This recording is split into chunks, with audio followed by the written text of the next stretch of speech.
Tulip বলেছেন যে doctor Yunus এবং তার খালার দ্বন্দ্বের বলির পাঠা হয়েছেন টিউলিপ সিদ্দিকী।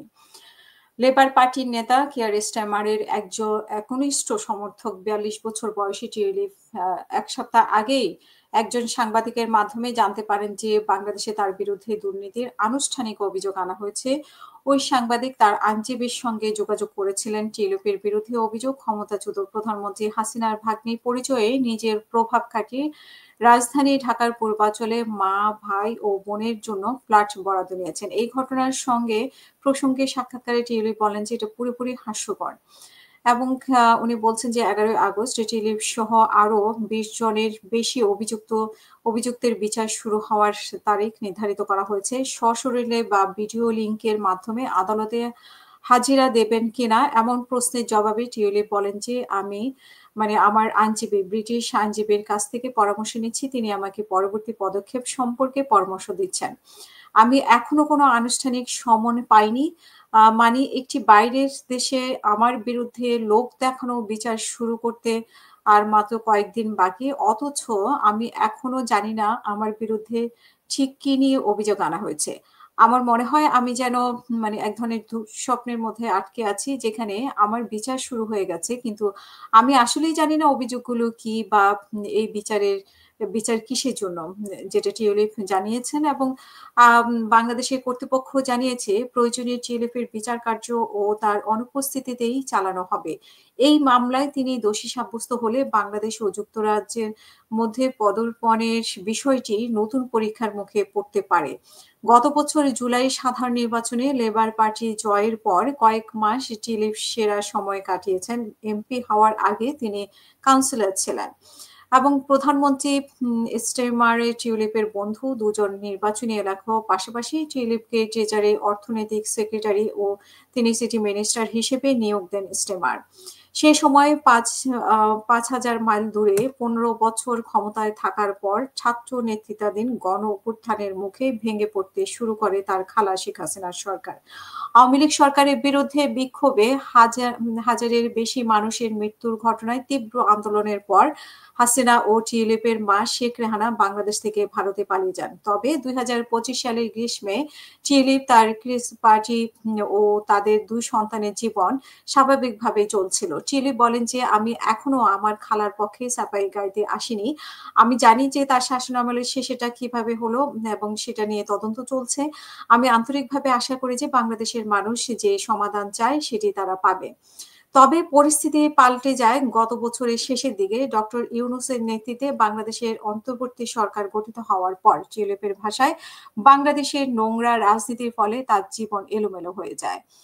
বিভিন্ন ওয়েবসাইটে খবর প্রকাশিত হতে থাকে টিউলিপ রাশিয়ার একটি কোম্পানির সঙ্গে তার খালার করা চুক্তির মাধ্যমে বাংলাদেশের রূপপুর পারমাণবিক বিদ্যুৎ কেন্দ্র নির্মাণের প্রকল্পের থেকে $৫ বিলিয়ন আত্মসাৎ করেছে। এই খবরের সঙ্গে ২০১৩ সালে মস্কোতে খালা ও ভ্লাদিমির পুতিনের সঙ্গে টিউলিপের একটি হাস্যোজ্জ্বল ছবি অনিয়মের গুঞ্জনে জোর হাওয়া দেয়। এই প্রসঙ্গে টিউলিপ বলেন যে আমার খালা রাষ্ট্রীয় সফরে রাশিয়ায় গিয়েছিলেন। আমার বোন ও আমি লন্ডন থেকে সেখানে তার সঙ্গে দেখা করার সিদ্ধান্ত নেই। আমি কোনো ধরনের রাজনৈতিক আলোচনায় যুক্ত ছিলাম না। আমার দর্শনীয় স্থান ঘুরে দেখি এবং রেস্তোরাঁয় যাই, কেনাকাটা করি, ভালো সময় কাটাই। সফরের শেষ দিনে সেখানে উপস্থিত সমস্ত রাজনীতিবিদ ও তাদের পরিবারকে চা ও সংবর্ধনার জন্য আমন্ত্রণ জানানো হয়েছিল। তখন ছবিটি তোলা। পুতিনের সঙ্গে আমার মাত্র ২ মিনিটের জন্য দেখা হয়েছিল, এমনটি তিনি বলেছেন।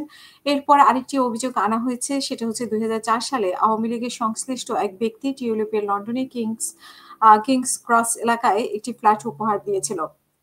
এ অভিযোগের জবাবে তিনি বলেন যে ওই ফ্ল্যাটের আগের মালিক তার গডফাদার ধর্মপিতা রাজনীতির সাথে জড়িত নন। তার খালার সাথেও পরিচয় নেই।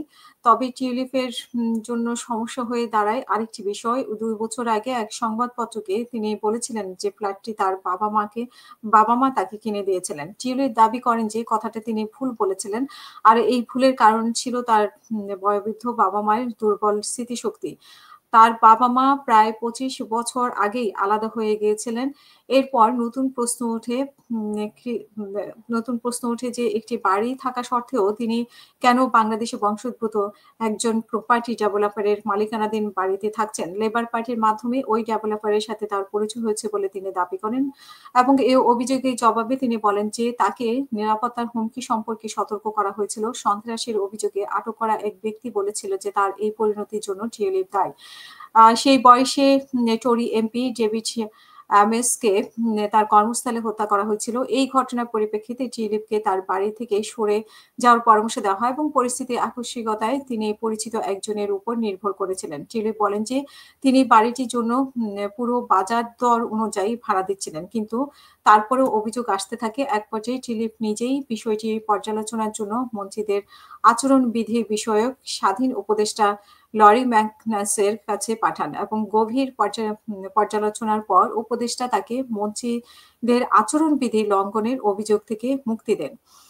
তবে ম্যাগনাস বলেন যে এটা দুর্ভাগ্যজনক যে তিনি তার পারিবারিক সম্পর্ক এবং সরকারি পদ থেকে সম্ভাব্য সুনামের ঝুঁকি সম্পর্কে আরো মানে যথেষ্ট সতর্ক ছিলেন না। এই মন্তব্যের প্রতিক্রিয়ায় টিউলিপ বলেন যে দিন শেষে আমার খালাকে তা তা তো আমি বদলাতে পারব না। মানে দিন শেষে তো খালা সেটা বদলাতে পারবে না। তিনি বলেন যে এই ঘটনায় যাতে সরকারের মনোযোগ অন্যদিকে সরিয়ে নেওয়ার কারণ না হয় সেজন্য স্টেমারের সমর্থন থাকা সত্ত্বেও তিনি পদত্যাগ করেছেন।